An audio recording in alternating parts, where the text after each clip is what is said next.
Conexão Mota.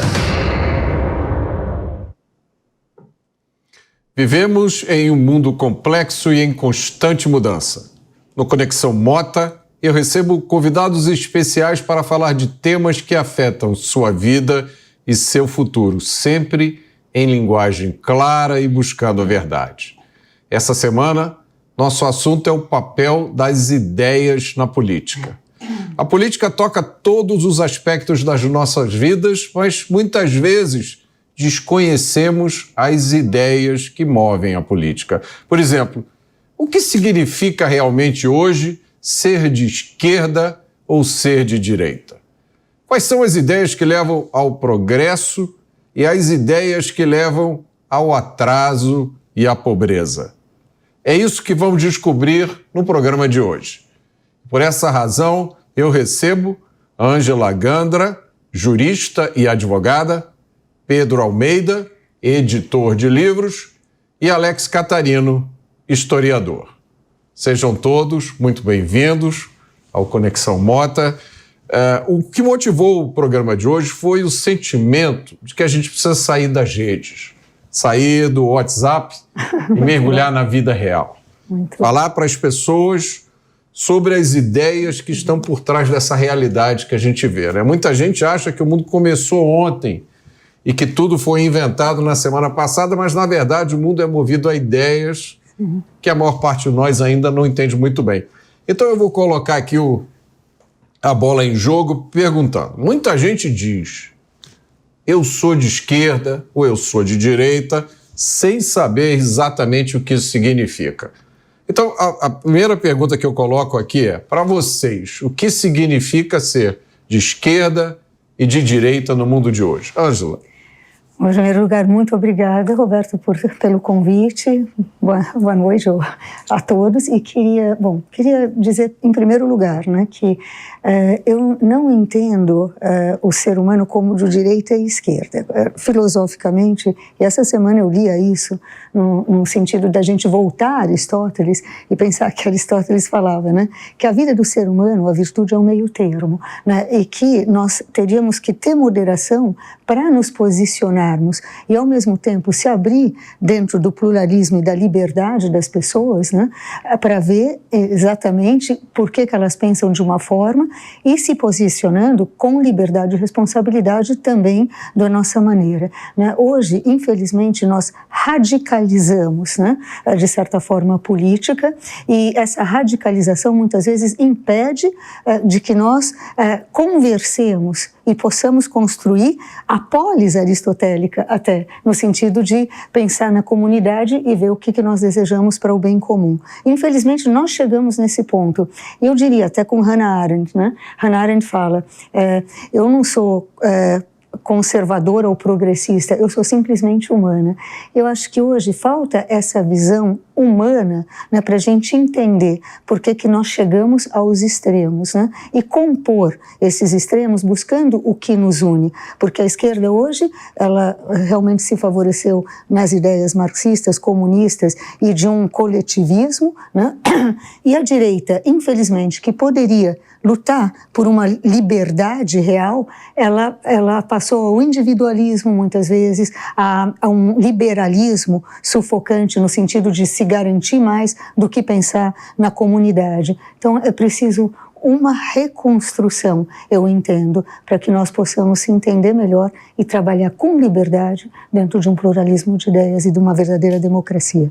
Bom, você aqui já colocou, Ângela, um elemento que é o elemento coletivista, a ênfase no coletivo por parte da esquerda e a ênfase no individualismo por parte da direita. Achei interessante a menção a Hannah Arendt, né, uma filósofa que cunhou o termo a banalidade do mal, quando ela assistiu ao julgamento do criminoso nazista Adolf Eichmann, que era uma peça numa grande engrenagem do mal. Ela viu aquele sujeito e falou, eu achei que ele era um monstro, mas ele é um burocrata medíocre, banal. Exatamente. Pedro, o que você diz, Pedro? Qual é a diferença de esquerda e direita para você no mundo hoje? No Brasil, até pouco tempo atrás, todo mundo, principalmente da minha área, né, sou editor de livros há 31 anos, todo mundo sempre se viu como de esquerda. E o que mudou nos últimos anos, né? Mudou quando assim, a gente tinha uma certa possibilidade de debate e esse debate foi interditado.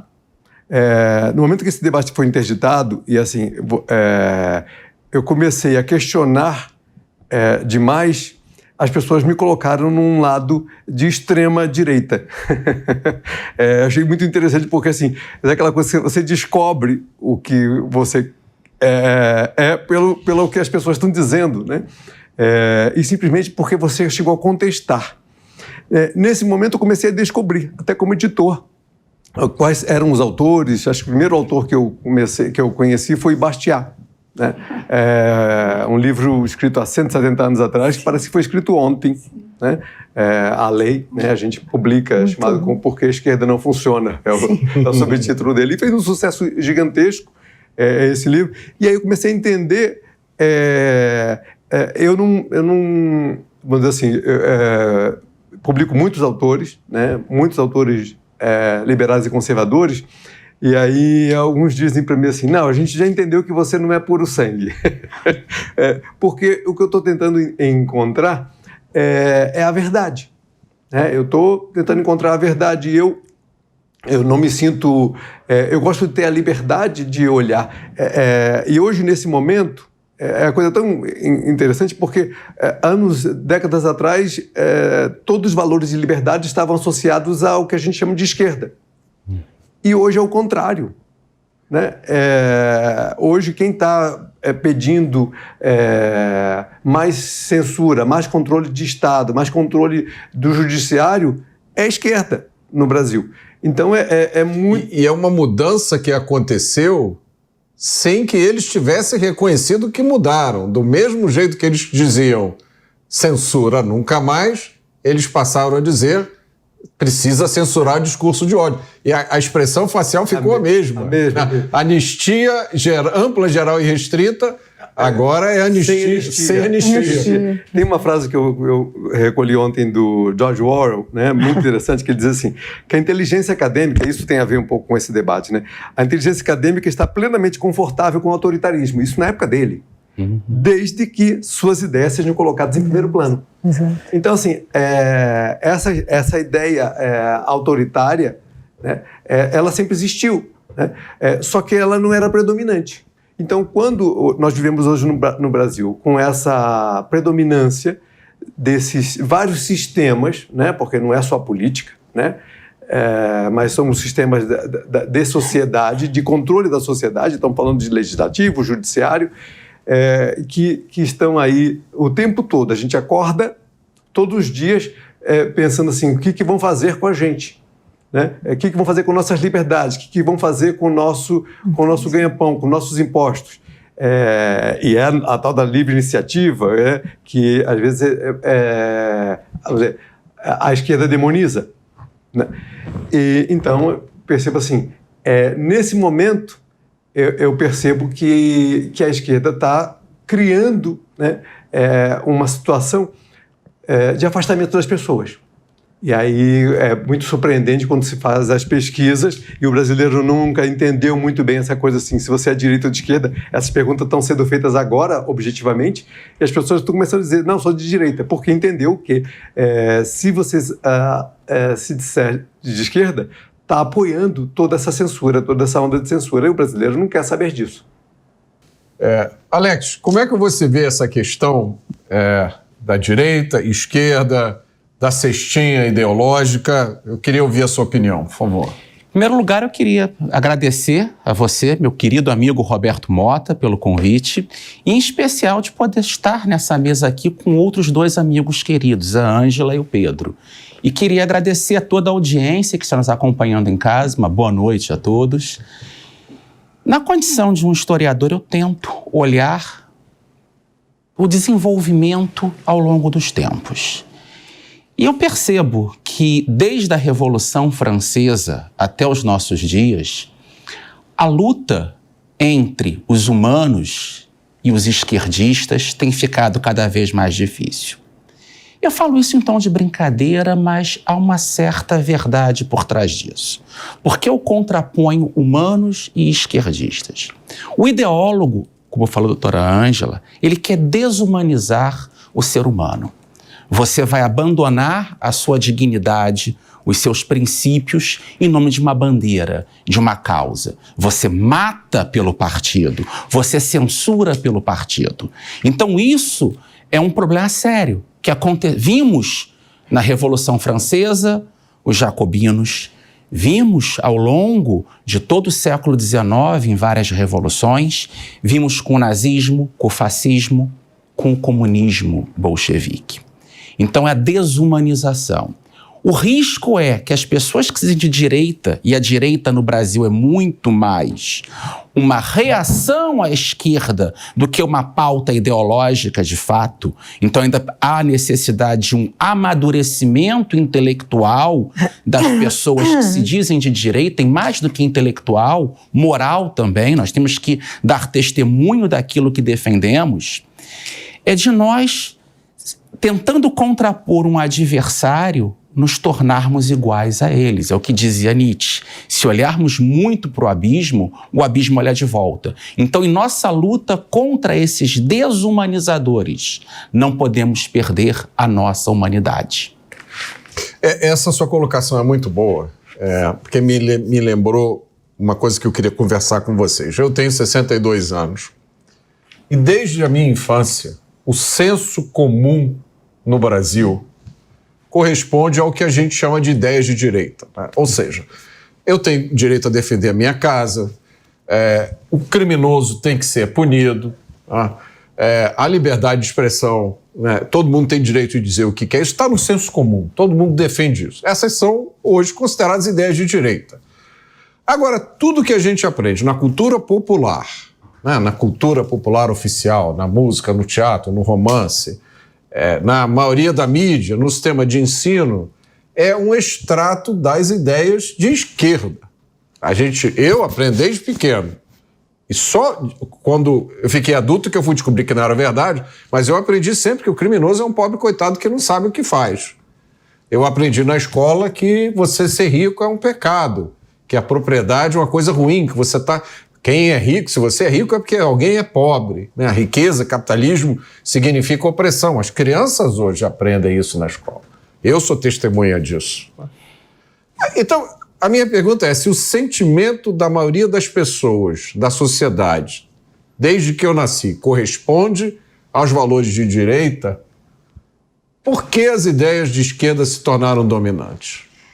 Olha, eu vou partir do que falou o próprio Alex, né, que essa ideia de esquerda versus humanos, porque de fato a esquerda propõe valores anti-humanos. O senso comum, como diria John Finnis, é self-evident, é evidente por si mesmo. Eu não preciso explicar muito por que eu tenho minha casa, por que eu tenho que ter liberdade, por que eu não devo matar. É self-evident, é evidente por si mesmo. Agora, se eu quiser mudar esse senso, eu tenho que fazer, como tu falaste bem no começo do programa, Roberto, né? Através das ideias, da academia, né? da escola, né? da educação, para mudar esses conceitos. A ideologia, ela vem assim. Ela vem, agora, por exemplo, eu trabalho no agro, né? Então, eu estou na FAESP. Daí vem até constituíram aí uma entidade que chama de olho no material escolar, porque vem, não, a propriedade é péssima, a propriedade escraviza, etc. Eu vou mudando o conceito, não, homem, mulher, eu vou trazendo outros conceitos.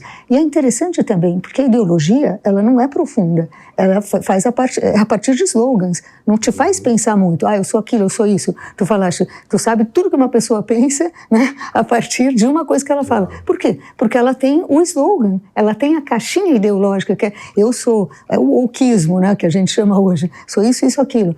Então, isso é um plano, é um aparelhamento, né, na área da educação que faz. Deixa uma educação de baixo nível com slogans e ideologia.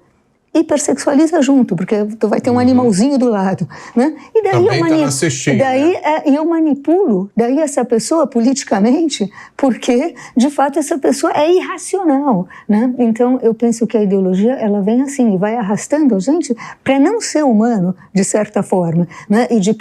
E não ser individual. Eu falei, só para terminar, no começo do individualismo. O ser individual é totalmente antagônico, né, contraditório ao coletivismo, porque a riqueza de um ser humano é única. Eu não posso ser parte de um coletivo, né? E esse é um grande erro de esquerda. Eu sou único, eu sou um ser único, individual, de natureza racional, relacional, e ninguém vai ser como eu, entende? Agora, o individualismo aí já é vamos dizer, um exagero do que deveria ser um verdadeiro liberal, né? Porque o liberal, ele é livre também para se voltar ao bem comum, que é o que deveria ser o verdadeiro liberalismo de direita, né? A partir da sua própria liberdade, não é? Então, aí a esquerda vai nos tornando também membros de um coletivo, onde eu perco a minha individualidade. Então, tudo isso é um aparelhamento, né? Então, eu acredito muito que através da educação a gente pode trazer o ser humano para esse meio termo, né? Onde ele possa depois abrir a sua liberdade aos demais, porque o ser humano é racional e relacional. Se eu cortar essa parte, eu vou ficar individualista, e é isso que depois é condenável no que a gente chamaria de extrema-direita. Você levantou um ponto muito importante, que vai ser meu ponto seguinte, né? O que verdadeiramente caracteriza o pensamento de direita, mas eu queria passar a bola para o Pedro aí. Pedro, se os sentimentos e os valores da maioria das pessoas é de direita, por que nós vivemos dominados há tanto tempo por essa tirania que você muito bem descreveu, onipresente das ideias da esquerda? Que a qualquer passo em falso seu, qualquer momento que você se desviar da cartilha, você vai ser chamado dos piores nomes. Vocês levantaram aqui pontos, né? Você Alex, doutora, que são interessantes, assim. Como é que você deixa de pertencer a essa sociedade, né? Perfeita, super-humana, né? Humanista, né? Melhor dizendo. E você percebe que ela não é isso tudo quando você deixa de preencher essa cartela, né? Basta alguma coisa, assim, você é a favor da possibilidade de se defender, né? Você acredita que uma pessoa que comete um crime, né, já adolescente, precisa pagar por ele, né? Então você já sai, imediatamente você já parte de um extremo para o outro, e isso em todas as áreas. E assim, mais pessoas estão, assim, como vocês disseram, mais pessoas foram descobrindo que esses valores já colocavam nesse viés que se chama hoje da direita ou conservador, né? Então, nesse ponto, né, eu vou usar um termo que você usa nos seus programas, assim, eu costumo ser otimista, né, porque as pessoas estão descobrindo, estão crescendo, estão percebendo esse engodo, né, dessa história toda, né, porque há uma espécie de uma coisa raivosa que hoje está estabelecida pelo sistema, né, e estamos falando de sistema, estamos falando de quem tem poder de nos prejudicar, né, quando você sai dessa cartela, né, então dessa obediência cega.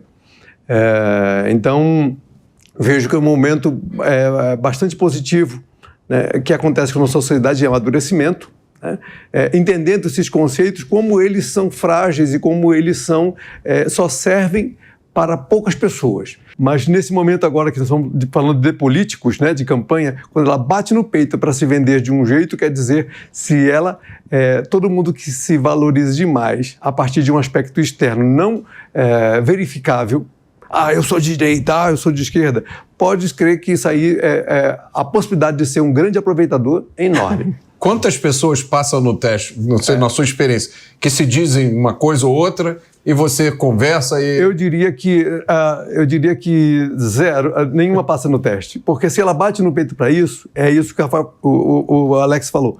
É o concreto. Assim, é muito mais do que ficar falando. São as obras. Qual é o concreto disso? Quais são as outras situações? Aí você vê, de repente, uma pessoa se vendendo de uma forma ou de outra, mas tentando fazer acordos de todo tipo, acordos espúrios com todo tipo, né? Porque não é a questão de ser democrático e tentar conversar com todo mundo, não. tem algumas barreiras que você não pode ultrapassar. Você usa um termo que eu gosto bastante, que é assim, as ideias certas, né? Porque assim, existe uma coisa chamada politicamente correto e tem as ideias certas. E uma coisa se opõe à outra, né? O politicamente correto é uma farsa, né? As ideias certas, assim, você sabe o que é certo, você sabe o que é justo. E se você foge disso, você está entrando na farsa. Quando a pessoa bate no peito, eu sou isso, eu sou aquilo, e não demonstrou em fatos, em coisas concretas, pode crer que aí você está apoiando aí um farsante, né, ou está entrando no engodo. Alex. Um dos meus mentores na política, Morton Blackwell, presidente do Leadership Institute, o homem que fez a campanha de Reagan nos anos 80, ele diz: confie numa pessoa apenas se ela demonstrar coerência na defesa de uma causa impopular. Então é essa a questão da concretude. Como, de certo modo, essa mentalidade de esquerda toma? Há uma herança histórica nossa. Começa com o Marquês de Pombal, reforma a Universidade de Coimbra, o cientificismo, os positivistas que, seguindo Augusto Conte, fizeram a República, o castilismo no Rio Grande do Sul, com a base autoritária, que se torna mercadoria nacional com Getúlio Vargas. Uma das coisas mais criminosas que Vargas fez no Brasil, e foram muitas, então imagina de direita também deve ser desmontar um monstro patrimonialista, um monstro corporativista, um monstro autoritário que Vargas criou, foi o Ministério da Educação, que era uma ideia de... Ele transformou a instrução em educação, ou seja, o Estado vai controlar mentes, corações e estômagos. E há as 3 dimensões, o estômago. A esquerda cresce, e aí de Vargas nós temos Jango, Brizola, Lula, toda essa esquerda vem desse varguismo, ela funciona no estômago, a inveja, as necessidades mais primárias. E o intelectual, ele vai ser o bobo da corte que vai justificar o projeto de poder dos manipuladores. E aí a importância de voltar ao senso comum. Eu costumo dizer, na época das manifestações contra Dilma, criaram um lema, menos Marx, mais Mises. Eu tenho um lema que eu acho que é mais importante que esse. Menos Visconde de Sabugosa, mais tio Barnabé. Se tio do Pica-Pau Amarelo, Visconde de Sabugosa, aquele sabugo de milho que leu os livros todos, mas nada dava certo. Quem ensinou o Pedrinho a caçar o saci, combater a cuca, pescar, nadar, tudo, foi aquele preto velho, tio Barnabé. O senso comum, o homem que traz não conhecimento teórico, mas uma sabedoria prática. E aqui eu lembro dos versos de um dos meus poetas favoritos, o modernista e conservador T.S. Eliot, quando pergunta: aonde está a sabedoria que perdemos com o conhecimento? Aonde está o conhecimento que perdemos com a informação? Então nós temos que sair do estômago, passar pelo coração e chegar à mente. O trabalho de uma direita madura no Brasil passa por recuperar a humanidade, o senso comum, falar para aquela pessoa que às vezes mora em Japeri, no Rio de Janeiro, e tem que enfrentar uma hora de um trem ruim. É pegar esse homem comum e tocar o coração dele e a mente dele nas questões concretas e falar: você vai acreditar no político a te prometer algo sem trabalho? Você sabe no teu dia a dia o que você sofre para ter a tua família de pé. E é voltar a esses valores muito simples. A família, a propriedade, o que é certo, o que é errado. Um pai de família não pode gastar mais do que ganha, então um governo não pode gastar mais do que ele arrecada. Então são essas coisas, voltar ao bom senso. O bom senso deve nortear uma pauta de direita madura em nosso país. Você levantou aí uma caixa, você abriu uma caixa de Pandora, né? Você falou, vamos tentar traduzir aqui para ver se a gente entendeu. Você falou de positivismo e castilismo, que é a ideia de que um grupo de iluminados pode impor regras que todo o resto deve seguir. Tá? O ex-ministro Ricardo Vélez tem um livro muito bom sobre castilismo, conta essa história, né, do governo de Júlio de Castilhos no Rio Grande do Sul. Você falou de Vargas. Hoje a gente ainda vive com todo... A boa parte do que a gente vive hoje no Brasil é resultado da herança varguista que nós recebemos, que é uma herança autoritária, que às vezes flerta com os piores aspectos da ideologia de esquerda. Vargas ainda hoje é ídolo para boa parte da esquerda brasileira. Agora eu fiquei com vontade de fazer duas perguntas aqui. Vou complicar a vida de vocês. Primeiro, há quem diga que, com exceção parcial do governo Bolsonaro, que foi grandemente afetado pela pandemia, o Brasil nunca teve verdadeiramente um governo de direita. Eu queria saber a opinião de vocês sobre isso. E a segunda pergunta que eu faço é o seguinte: o que você falou caracteriza a posição de direita hoje como defensora da liberdade, dos valores do homem comum, em oposição a uma tirania de iluminados, de ungidos? A esquerda estaria na posição oposta. É isso mesmo que eu entendi? Sim. Você quer começar a responder as duas perguntas? Doutora Ângela. Pode começar, se tu quiser.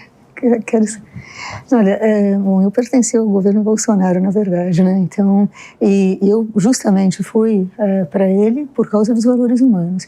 Eu achei muito interessante que o Pedro levantou uma ideia, né, do que a gente deve buscar como verdade, né? E eu entendo que a direita liberal, ela deveria buscar o bem comum, e que a vocação política, que a vocação, né, ela não pode ser autointeressada.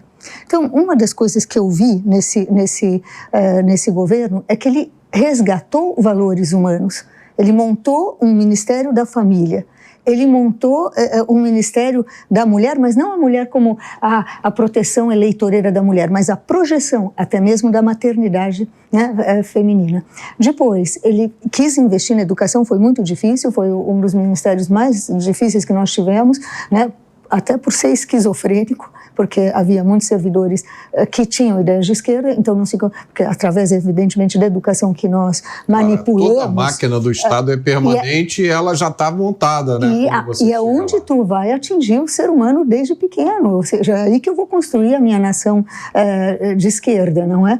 Agora, depois, ele trouxe a liberdade econômica, né, que isso que também o Pedro falou, trouxe a livre iniciativa, né, o direito à propriedade, as empresas funcionando para dar empregos e não o cuidado do pobre. E até eu vou dizer uma coisa, em termos de cidadania, né?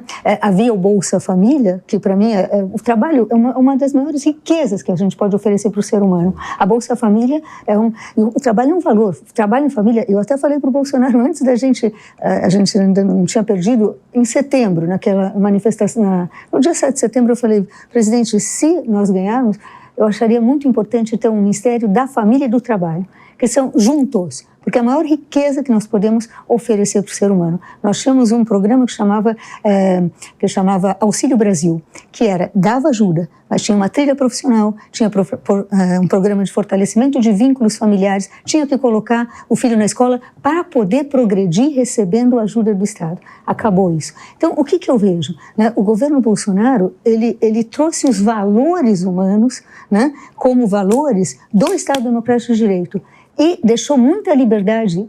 Eu tive muita liberdade para fazer o que eu quis. O nosso ministério tinha muita liberdade. O Paulo Guedes tinha muita liberdade. Então, o que eu vejo nesse governo é que ele resgatou o que tu mesmo falaste, um senso comum. E eu vou dizer também, um exercício, um dever de exercer a minha cidadania.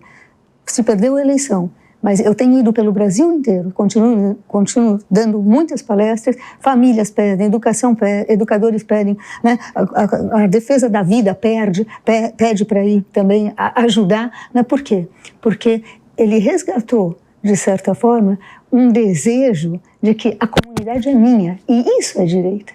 Ou seja, não é o governo que vai resolver por mim, não vai vir de cima para baixo. A gente faz uma nação de baixo para cima, entende? E é isso que eu entendo que, de fato, não posso dizer que foi o único, mas que realmente ele resgatou valores humanos, ele resgatou, que é o que o ser humano de verdade quer, né? E não ser, como a gente fala em inglês, nudge, né? Assim, levados a pensar de uma forma e atuar de uma forma sem a nossa liberdade e sem a nossa realização. Desculpa. Nada, obrigado. Pedro, eu passo a pergunta para você e acrescentando também, quando a gente olha a cena internacional hoje, a gente está vendo um renascimento do totalitarismo que vai da Nova Zelândia ao Canadá, passando pela Austrália, até no Reino Unido, leis que coíbem a liberdade de expressão. Eu quero adicionar esse tempero aí na pergunta, mas fica a mesma pergunta também sobre a direita no Brasil. Eu concordo com a doutora. Acho que a gente nunca teve um sistema, né, que a gente pudesse dizer assim, que era um sistema de direita, né? Descobrimos recentemente que, inclusive, aquele período do regime militar não era efetivamente de direita, né? Havia várias questões herdadas até da época Vargas, essa ideia do Estado papai, né? Em cima e, na verdade, quando ele é o papai, ele também controla, né? E está aí controlando tudo. Então, assim, nós não tivemos nunca isso. E tivemos agora, vamos dizer, um vislumbre do que poderia ser, né? É sempre que as pessoas comenta assim, poderia ter sido diferente, isso, aquilo. É uma máquina, né? Estamos vivendo dentro de uma máquina construída por muito tempo. Vários ambientes foram meio que abandonados, né? Dentro abandonados do debate, né? Assim, as universidades, as escolas foram ambientes abandonados pela direita. E aí não se construiu nada. Então, o que a gente tem é essa sociedade, essa imprensa que já todo mundo sabe tem lado, né? E isso que você citou, né, que está acontecendo em vários lugares do mundo e acontece muito no Brasil, é muito triste porque cada vez que a gente percebe, por exemplo, grandes escândalos, e a imprensa sempre teve um papel muito importante em revelar, em cobrar, né? Nós perdemos esse direito, né? Nós perdemos esse direito quando vem uma imprensa que está fazendo, muitas vezes, o serviço pago, como diria Juca Chaves, né? Diz assim, a imprensa fala a verdade... Pagando bem, né? Mas você vê, esse processo está tão avançado que a outra classe que tinha essa função na sociedade, André Marsiglia fala isso o tempo todo, que são os políticos, ou seja, é o legislativo, ele já perdeu esse direito também. Porque no momento em que você tira o poder, né, do legislativo, de legislar, de criar e de cobrar os outros poderes, ele perdeu esse direito, ele está muito enfraquecido. Então, assim, essa onda de autoritarismo que acontece no mundo todo, mas no Brasil parece que ela está muito ampliada, né? Vou lembrar de um fato recente que aconteceu aí na época das Olimpíadas, uma treinadora de um time, de uma atleta, fez um símbolo com a mão, né? Acho que da equipe de ginasta, né? E a imprensa brasileira começou assim a dizer que aquela era um símbolo de supremacista branco, né? E aí foi perguntado, né, para a equipe o que aconteceu, e ele falou assim, olha, esse drama, essa questão foi levantada apenas no Brasil. Para você ver como a gente, assim, apesar de toda essa questão no mundo que está acontecendo na Nova Zelândia, nunca imaginei, a Austrália parecia um lugar das liberdades, e Inglaterra sofrendo agora, as pessoas estão sendo presas por questionar, por fazer posts nas redes sociais, mas aqui no Brasil nós temos uma imprensa fazendo isso, né? Fazendo isso com as pessoas, qualquer coisa, ou seja, porque ela tem lado. Gustavo Maltacho, do livro Contra Toda a Censura, todos os livros maiores aqui, né? pensadores do Brasil. Trouxe o livro aqui, ele comenta assim, parece que hoje, né, e não é só a imprensa, né, as pessoas estão assim, vou procurar o lado ruim dessa hipótese que você levantou. Então está procurando a pior.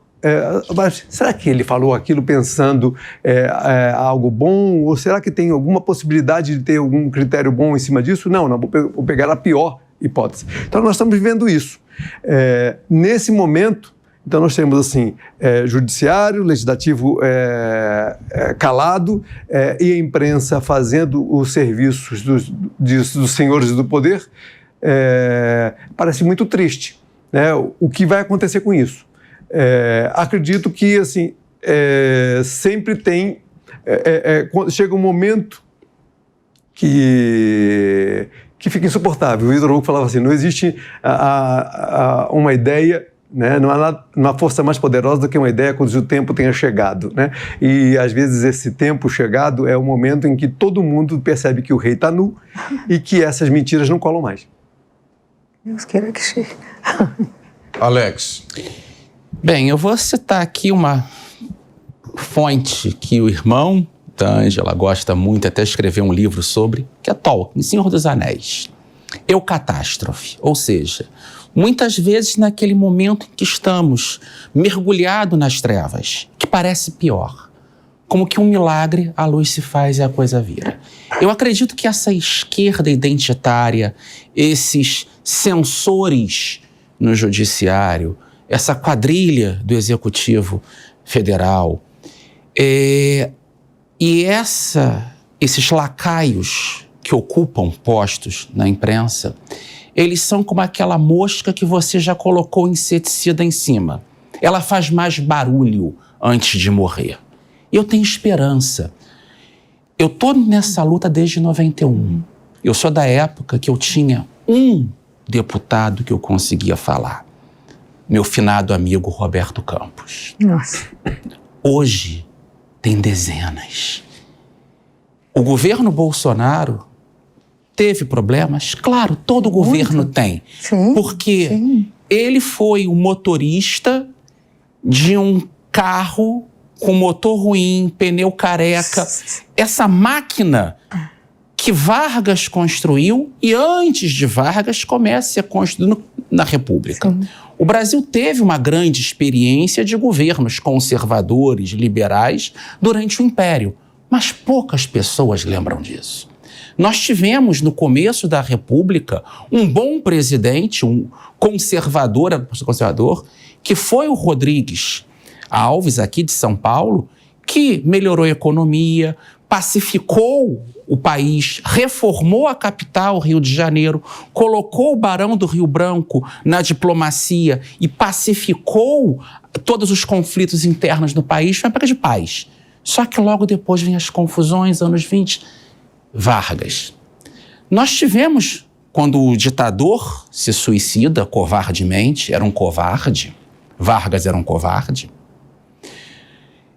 ele deixa o vice, que era da oposição, Café Filho, que tenta fazer alguma coisa, só que o sistema o derruba. Nós tivemos, de certo modo, no começo do regime militar, com Castelo Branco, algumas tentativas, mas que o próprio sistema mudou e os militares depois, com Costa e Silva, Médici, Geisel, assumem uma posição bem varguista, grandes estatais, intervencionismo.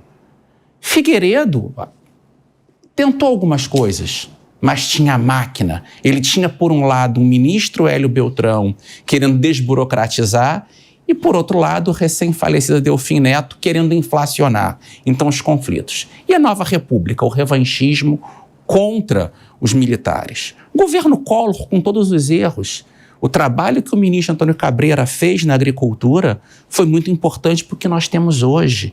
E que Tereza Cristina, com Bolsonaro, deu o ponto final. Só que o governo Bolsonaro, as ideias mudaram. O sofrimento que o brasileiro teve no governo Dilma acordou a população. E o grande problema é que nós não tínhamos, na época, um Congresso. Hoje nós temos um Congresso que em um único dia deu 4 derrotas para o atual governo. Então a gente tem esperança, só que nós temos que olhar na construção dessa base. Por isso as eleições agora são importantes. Deixa eu só te interromper aqui. Muita gente descreve a situação do Brasil como resultado de um processo que durou décadas, no qual ideias equivocadas, erradas, ideias que levam ao atraso, à pobreza, à dependência, essas ideias foram vendidas para a maioria da população como se fossem coisas boas. Então, olha, veja que bacana, vou criar aqui para você um auxílio. Né? Você vai ter... No Brasil tem auxílio até para criminoso preso, auxílio reclusão. Né? E o nome é maravilhoso. Quem pode ser contra o auxílio reclusão? O que significa auxílio reclusão? Você cometeu um crime, você vai preso e o Estado vai te dar dinheiro para sustentar você ou a sua família, tanto faz. O aspecto moral é o mesmo. Né? Com o que você acabou de... E apesar disso, nós tivemos momentos bonitos na história do Brasil. Sim. Tivemos grandes estadistas na história do Brasil que o nosso complexo de Vira-Lata muitas vezes não deixa que a gente reconheça. Né? Eu sou um estudante fascinado pela história da Revolução de 32, quando São Paulo disse, eu não vou aceitar ficar sob um ditador. E quando você estuda a história de 32 e as histórias humanas, é uma coisa fascinante. Existe um Brasil aí por trás, né? Que está há muito tempo sendo sufocado. Aí eu pergunto para você, tem gente que espera uma mudança do Brasil de hoje para amanhã. Não, olha, vamos aprovar essa PEC e vai tudo se resolver. Ou então vamos tirar essa pessoa e botar outra. Eu acho que o Brasil tem esperança, tem futuro, mas é um processo de décadas. Sim. Esse processo que você descreveu, antigamente só tinha um deputado com quem você podia falar, agora tem vários. Daqui a 10 anos, talvez seja metade do Congresso. Tô errado? Tá certo. E o problema do brasileiro, e o que as ideologias vendem, é o imediatismo. É aquela coisa...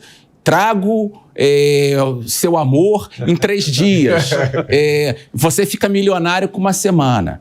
Então, isso não... Faça se você fizer o meu curso. Exatamente. Não existe isso. Existe um processo, e o senso comum, a gente tem que recuperar isso. E aí é o lado ruim do brasileiro, querer se dar bem. A gente tem que recuperar essa ética de que só vamos colher frutos daquilo que plantamos. E temos que plantar certo. E hoje há, sim, uma luta entre 2 Brasis. Um Brasil litorâneo, urbano, cada vez mais alimentado por recebedores de auxílios, e um Brasil profundo que está crescendo pelo trabalho. O que o agro tem feito é fundamental. E a educação dessas pessoas, o que as igrejas católicas, evangélicas e até mesmo kardecistas, o que está se criando no Brasil, um movimento de escolas em igrejas, em paróquias, isso é fundamental. Então há um novo Brasil que esses inimigos da humanidade querem reprimir com ideologia, com censura, com suborno. Uma bolsa dessa é comprar a pessoa pelo estômago dela. Então, só que isso está chegando a um limite. E mais pessoas estão despertando. Um programa como esse, há 10 anos, seria impossível. O espaço é triste, nós temos muitas derrotas. Mas no processo, há esperança. E o que os nossos inimigos mais querem fazer é roubar a esperança. A grande arma dessa imprensa que serve aos donos do poder é tirar a esperança de um movimento que eu vejo que não tem retorno. Parte do Brasil despertou. E nós temos que... O senhor que está em casa é parte dessa mudança. É o seu testemunho. O senhor que é avô, avó, o seu neto. No passado diziam, cuide de seu filho antes que um traficante o faça. A gente hoje tem que dizer, cuide de seu filho antes que um professor esquerdista o faça. Eu tenho mais medo de professor de federal do que de traficante. Deixa eu aproveitar esse seu gancho aí e passar a pergunta para o Pedro. Você tocou em 2 aspectos que são... costumeiramente associados com a direita, com o conservadorismo, né? Que é tradição, né? Aliás, 3, tradição, segundo, você usar o que funciona. Não, vamos fazer experiência. Se a gente passar uma lei para descriminalizar todas as drogas, não. Vamos olhar o passado, vamos ver o que já funcionou. E o terceiro, a política da prudência. Né? Prudência. Vamos devagar. E eu queria colocar aqui uma pergunta que muita gente se faz. Para a gente pode parecer uma coisa que já está no sangue, mas muita gente quer saber. Né? Na direita, a gente tem os liberais, os conservadores e os libertários. Para você, Pedro, qual é a diferença de um para o outro? Qual é a diferença entre conservador e liberal? E isso importa hoje no dia? Eu não me sinto um especialista para você. Nisso, né? Mas assim, o conservador, né, acho que está mais bem definido, né? Ele tem bom, o conservador basicamente é uma coisa interessante porque na minha geração a gente demonizava o conservador. Porque parecia que conservador era assim, ideias retrógradas. O nome não é bom. O nome não ajuda. Não ajuda, né? Ideias retrógradas. E quando, na verdade, é aquilo que foi testado, aprovado pelo tempo, vai seguir. Eu tive um debate uns 2 ou 3 anos atrás, num grupo que eu tinha de editores, né? E aí era um grupo liberal conservador de editores lá, e aí as pessoas assim um pouco confusas com algumas ideias. Eu estava postando lá, olha, a direita, se ela quiser crescer, ela precisa parar de se preocupar com os costumes da vida privada de gente adulta, né? Porque muitas vezes a direita, uma parte da direita, ela está lá preocupada com a vida sexual de pessoas adultas. Então, é muito diferente da gente estar preocupado com essa coisa de transição de crianças. Que isso aí deveria ser uma pauta de todo mundo. Ou seja, não mexam com as crianças. Mas a direita, às vezes, vai se perdendo, né, uma direita, inclusive nascente, se perdendo nessas questões. Né? Mas para tentar não fugir da sua pergunta, o libertário ele é um pouco anarquista, né, em várias ideias. Isso é a minha concepção, né? Mas seria o que a gente chamaria de anarquista, né? Não necessariamente uma pessoa... O menor Estado possível. Isso, se possível, nenhum Estado. Se possível, nenhum Estado. E a esquerda gosta desse exato oposto, dessa proteção do Estado paternalista, que cuida das pessoas e faz tudo que, por exemplo, o nosso Estado faz. Né? Assim, quando a gente percebe que 50% da população ativa, né, economicamente ativa, né, deveria ser, do Nordeste, vive de auxílio, a gente percebe esse Estado paternalista. E essa impossibilidade disso dar certo no longo prazo. Tá aí o INSS sempre em crise. É como um prédio onde todos os moradores querem ser funcionários do condomínio. Acho que saíram uns dados aí recentes assim, que mostram que praticamente assim, 20% da população sustenta todos os outros. Né? Os 20 e poucos % de funcionários públicos e os 50% de pessoas que vivem de auxílio. Então, assim, isso é feito para não dar certo. Então, quando você olha para esses números e fala assim, não, eu vou ser conservador, né? Porque eu preciso encontrar formas concretas de fazer funcionar. Assim, existe ainda a matemática, ainda existe. Né? Ela não é mutável. E a economia tem tudo para degringolar se continuarmos no pé onde a gente está. Que a gente fica, obviamente, você citou aí um auxílio que é um absurdo. Absurdo no sentido que é o auxílio reclusão. Né? A gente vê o tempo todo, sobretudo o Ministério Público e órgãos congêneres, está sempre pensando na pessoa que cometeu um delito, mas nunca na vítima. A gente não vê nada, nenhuma política voltada para a família das vítimas, para as vítimas, por parte assim. Primeiro, teria que se observar esse detalhe, antes de criar essas políticas todas assistencialistas para quem saiu da regra social. Né? Claro. doutora? Oba! Então, sobre as definições aí, né? Eu entendo o conservador como, de fato, o nome não ajuda, mas o conservador conserva, né, o que é humano. Não é o que deu certo, de certa forma, mas o que é a sua própria natureza humana. Então, ali o Bastiat fala muito claro nisso, que é a vida, a liberdade, a propriedade, a família, né? E podemos colocar outros valores humanos, né?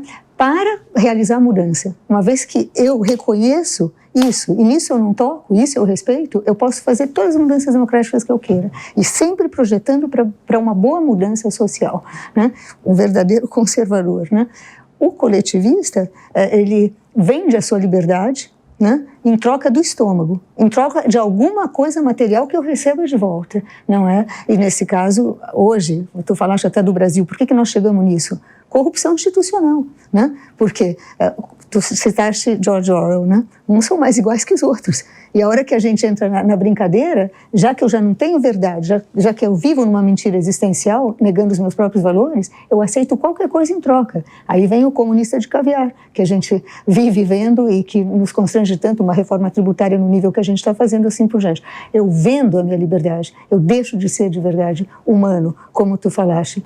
O liberal verdadeiro ele preserva a liberdade dele, que é autodeterminação ao bem. Eu vou buscar o bem, eu vou ver o que é o bem e vou construir o meu próprio bem e não receber dos outros o que é o bem para mim, tiranicamente, né? E, ao mesmo tempo, toda a liberdade, ela é autotranscendente. Ou seja, se eu sou racional e relacional, eu vou pensar na comunidade, mas porque eu quero, não porque me impõem, não porque me tiram a propriedade. Caridade obrigatória pelo Estado não é a caridade. Então, esse é o liberal. O libertário é um individualista total, né? Neutro em valores. Não me vale o valor, me vale o que eu tenho em retorno, que é quase um comunista, vamos dizer, no sentido de que o que eu tiver em retorno, enquanto eu exerço minha liberdade, tanto dá, se tem regras morais ou não. O que eu quero, a análise econômica do direito, a gente pode entrar por outros caminhos, né? Mas o libertário, ele passou do limite da sua liberdade, porque a sua liberdade é individualista e a nossa liberdade, ela é autotranscendente, ela deveria estar focada no bem comum. Essa é a minha definição. Muito obrigado. Alex, nós já estamos nos encaminhando aqui para encerramento, então vai ficar com você o julgamento, a palavra final sobre... A questão é a seguinte, um dos mais importantes pensadores do conservadorismo no século XX, o filósofo, historiador Russell Kirk, eu fiquei 10 anos morando na casa que ele morava, pesquisando, ele via como 2 triângulos essas questões. A sociedade, ela é formada por 3 subsistemas: moral, político e econômico. O sistema moral dá os fundamentos que vão nortear a ação do homem na sociedade. São esses princípios, o que é certo, o que é errado. O sistema político, ele vai nos dar as regras do jogo, a base jurídica, a segurança, a necessidade de ter um Estado. O sistema econômico são as trocas, a criação de riquezas e as trocas e a vida em sociedade. O libertário, ele acha que basta o sistema econômico funcionar. Ele esquece esse sistema moral e ele esquece a importância do poder. Sabemos que poder em excesso tira a liberdade, mas a anarquia é perigosa. Os liberais conservadores do Império diziam: liberdade sem anarquia, ordem sem autoritarismo. Então esse é o equilíbrio que o conservador deve querer. Nessa visão, o segundo triângulo são os princípios: ordem, liberdade e justiça. O libertário não quer muito saber de justiça, não quer saber muito de ordem, ele quer a liberdade, só que a liberdade enquanto autonomia. A liberdade tem várias dimensões. Ela é autonomia, ela é autotelia, que é essa liberdade interior. Um homem prisioneiro de um sistema injusto pode ser livre. Um mártir pode ser livre. Então essa liberdade que vem, nós temos, mesmo prisioneiros, nós vamos mantê-la. O verdadeiro conservador, ele vai querer o quê? Manter esse equilíbrio sempre. Ele quer o equilíbrio entre a moral, entre a política, entre a economia. Ele quer o equilíbrio entre liberdade, ordem e justiça. Ordem em 2 momentos. A ordem moral interna do homem e a ordem social externa do mundo da política. A liberdade, tanto a liberdade de ação, mas também essa liberdade interior e o respeito do outro. E a justiça, nos dois níveis, distributiva e comutativa. O socialista, ele usa a palavra justiça para destruir a justiça. Ele quer igualitarismo, ele quer deixar todo mundo igual, todos no seu chiqueirinho, e o chefe do partido é quem vai tocar a manada. Então a luta contra o socialismo, o esquerdismo, é uma luta em favor da dignidade da pessoa humana, em sua liberdade, em sua autonomia, na sua justiça e nos seus princípios. E é a importância de conjugar esses valores internos espirituais, esses valores externos de convivência para o bem comum, como a Ângela bem disse. A gente tem que pensar que a coisa que os nossos adversários mais detestam é essa união de pessoas. E aí nós temos que ter a maturidade de não atacar quem está na trincheira numa luta comum. Diferenças vão existir. Eu tenho muitas divergências com grupos da direita, sim, libertários, liberais, sim, lavajatistas. Só que nós temos hoje um inimigo em comum. Vamos resolver isso, vamos ampliar nossas bases e as nossas brigas a gente vai ter num segundo momento. Muito obrigado, Alex. Muito obrigado a todos vocês. Agora a gente está chegando ao fim do programa. O Conexão Mota fica por aqui. E para você que gosta do jeito Jovem Pan de notícias, não deixe de fazer a sua assinatura no site www.jp.com.br. Você vai ter acesso a conteúdos exclusivos, análises, comentários e acesso ilimitado ao Panflix, o aplicativo da Jovem Pan.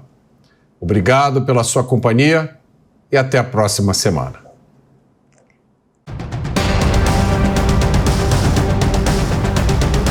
Conexão Mota. A opinião dos nossos comentaristas não reflete necessariamente a opinião do Grupo Jovem Pan de Comunicação. Realização Jovem Pan News.